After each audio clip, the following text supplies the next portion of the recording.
मेरा मानना है आज विश्व को ऐसी सरकारों की जरूरत है जो इंक्लूसिव हो, जो सबको साथ लेकर चले।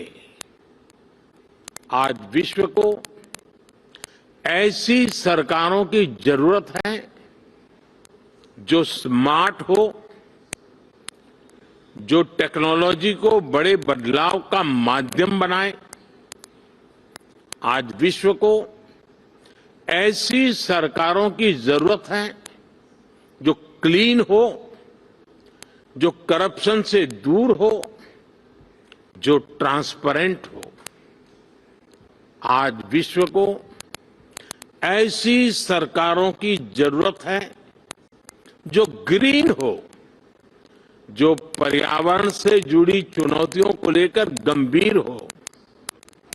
आज विश्व को आवश्यकता है ऐसी सरकारों की जो ease of living, ease of justice, ease of mobility, ease of innovation और ईज ऑफ डूइंग बिजनेस को अपनी प्राथमिकता बनाकर चले।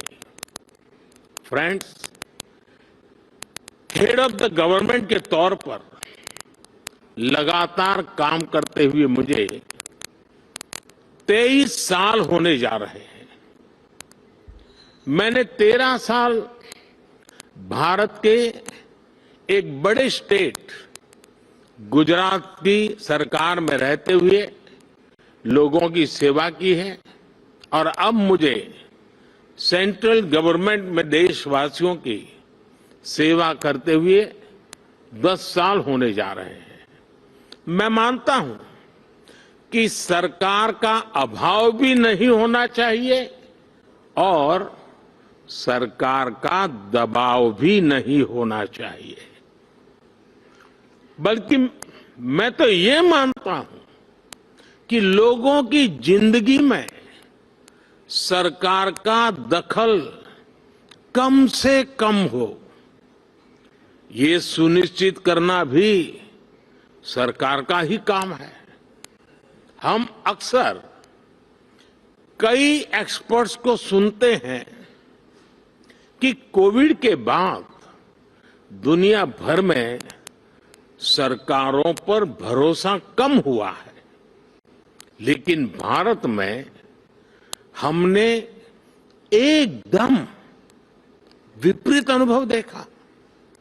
बीते वर्षों में भारत सरकार पर देश के लोगों का भरोसा और मजबूत हुआ है। लोगों को हमारी सरकार के इंटेंट और कमिटमेंट दोनों पर पूरा भरोसा है। ये कैसे हुआ? क्योंकि हमने गवर्नेंस में जन भावनाओं को प्राथमिकता दी है। हम देशवासियों की जरूरत के प्रति संवेदनशील है। हमने लोगों की जरूरतों और लोगों के सपनों दोनों को पूरा करना पर ध्यान दिया है। इन 23 वर्षों में सरकार में मेरा सबसे बड़ा सिद्धांत रहा है मिनिमम गवर्नमेंट, मैक्सिमम गवर्नेंस। मैंने हमेशा ऐसा एनवायरनमेंट क्रिएट करने पर जोर दिया है जो नागरिकों में एंटरप्राइज और एनर्जी दोनों को और बढ़ाएं। हम टॉप डाउन और बॉटम अप अप्रोच के साथ साथ होल ऑफ सोसाइटी अप्रोच को लेकर भी चले हैं। हमने होलिस्टिक अप्रोच पर बल दिया, पीपल्स पार्टिसिपेशन को सर्वोच्च प्राथमिकता दी। हमने प्रयास किया कि कोई अभियान भले ही सरकार शुरू करे, लेकिन समय के साथ देश की जनता उसकी बागडोर खुद संभाल ले। जन भागीदारी का इसी सिद्धांत पर चलते हुए हमने भारत में अनेक बड़े ट्रांसफॉर्मेशन देखे। हमारी सैनिटेशन ड्राइव हो, गर्ल एजुकेशन को बढ़ाने का अभियान हो, डिजिटल लिटरेसी हो, इनकी सफलता पीपल्स पार्टिसिपेशन से ही सुनिश्चित हुई है।